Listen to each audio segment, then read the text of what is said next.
tunjukkan ke saya dokumen pembahasan program bansos, termasuk perdebatan 600.000 sampai tarik menarik 200.000 sampai di rapel H-2 pencoblosan.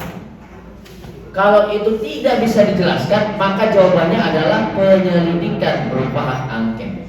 Ini sistem yang berjalan dalam kategori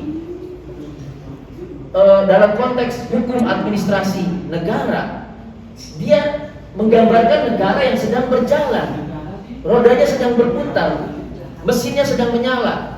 Dalam konteks hukum tata negara, ini yang disebut kebijakan di level basiking, kebijakan yang diambil oleh eksekutif untuk diterapkan di seluruh wilayah secara nasional, di seluruh level struktur secara nasional. Tapi pertanyaannya, undang-undangnya ada nggak? Ada.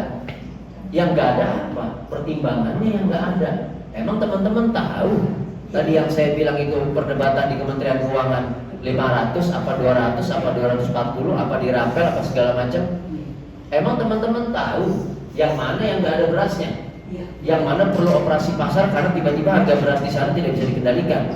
Emang teman-teman tahu sebelum dia ngasih bansos dan lihat di lapangan butuh operasi pasar atau enggak? Ada nggak evaluasi oleh Bulog? Ada nggak evaluasi dari Menteri Ekonomi, Kementerian Sosial, karena program sosial itu nggak pernah diajak ya? Ini kasihan Kementerian Sosial tapi nggak pernah diajak, sialnya doang dia dapat, soalnya enggak, kan gitu ya?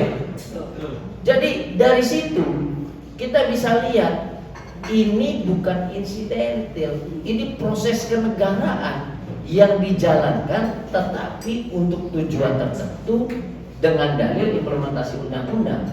Dan karena tidak transparan, nggak ada yang tahu, dan karena tidak partisipatif juga, kalau ada Kakanda Rai Rangkuti di situ, saya bilang pasti kepentingan rakyat yang diwakili di situ.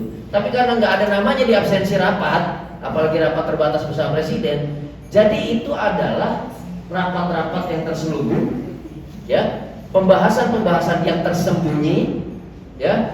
Dan oleh karenanya kebijakannya adalah kebijakan yang harusnya dipandang sebagai kebijakan ilegal.